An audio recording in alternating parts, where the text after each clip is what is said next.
introduce you to Aditya Shesh. He is founder and managing director at Basis Fund Service. Aditya, good evening. Thanks for making the time. This rupee now hitting an all-time low at 95.11 to the dollar.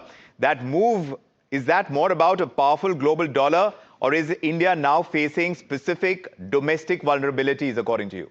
So Vikram, good evening, and thank you for having me on the show. Also, let me also tell the viewers that not to worry. These are not just for us, it's for the whole world.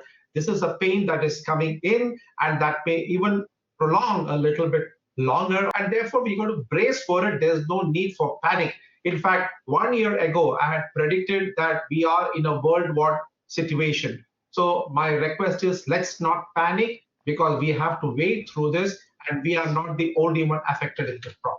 So is the market reacting to fundamentals, or are we seeing an overshoot driven by sentiment and positioning? What would you say this is? Because now we're among the worst performing Asian currencies, and that, it raises the risk of capital outflows.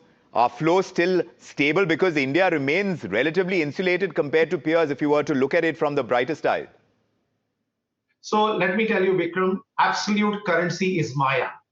So just let go of it. Let's look at the real structural strength of the Indian economy. We are pretty much very, very strong. Fundamentally, we are the third largest economy de facto. Yes, if this prolongs longer, it will create imported inflation. It will make imports costlier. But fundamentally, India is on a very strong track right now. And Vikram, you must compare this to how other global economies are performing.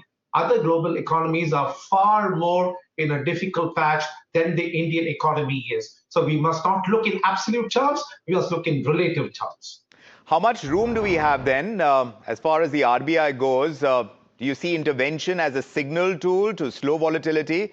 Or do you think the markets are testing how much weakness policymakers are willing to tolerate on the currency front? So RBI has rightly done this thing, that it has not intervened too much.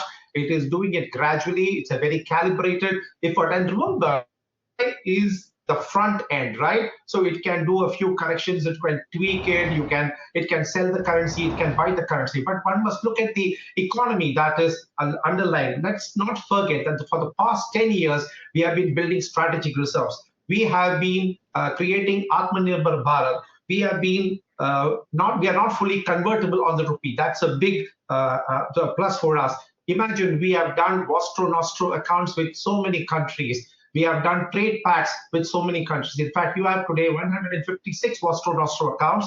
You have 30 odd countries, and you have 126 foreign banks with which whom you are doing business. So all these may not help directly, especially on the oil side, but on the non-oil side, it definitely helps.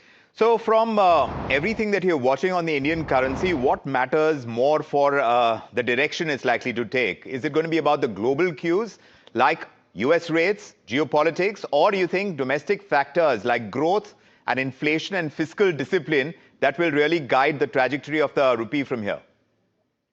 Actually, it's everything. So we now see how resilient India is internally. And I think in the last so many years, all the fundamental things that we have put into place will help us get over the shock much better. But remember, at this point of time, it is geopolitics, it is oil politics, it is the world political scenario, and that we are in a world war. That is going to be more important at this point.